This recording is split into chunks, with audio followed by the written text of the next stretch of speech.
When Sibelius opens, you have a quick start dialog box. You can open recent files that you've worked on in Sibelius. You can open any Sibelius file on your computer. You can start a new score.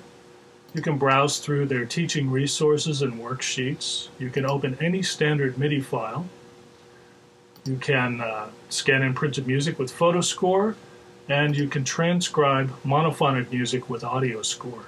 So we're going to start a new score for this project. And in the new score dialog box, we have several possibilities in terms of ensembles. These are templates of various instrumentations, jazz groups, marching bands, orchestra, pop groups. For this project, I'll choose blank, and it asks, do you want to add an instrument at this point? That would be a good idea. And in the instruments dialog box, we have all possible instruments you can imagine, including even some instruments like the shakuhachi flute and the banjo. And we are going to choose a very simple flute so that I can hear the keyboard notes that I enter in the project to create a lead sheet. Under the new score dialog box, we have the various notational fonts. And for this project, I'll choose Jazz Ink Pen. It looks like handwritten music, and it's very nice for commercial music. You have to select a time signature and a tempo. The time signature, I think, will remain 4/4. I will choose to add a metronome marking, and I encourage you to do the same. It's easier to do this at the beginning. You can change the tempo at any point, but adding the metronome mark later in the process is a little bit more difficult. Here we select the key signature.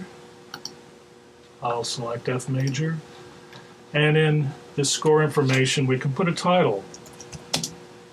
So it's my lead sheet. And I encourage you to use the copyright addendum because it does afford you a certain amount of protection under law.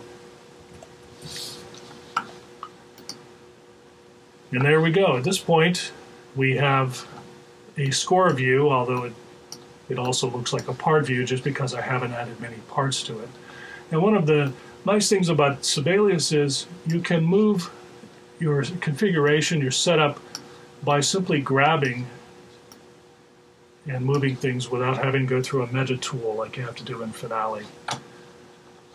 We also have some basic tools. They may or may not appear depending on how it was last used. We have a navigator window, which I'll show you in another score example, its full usage.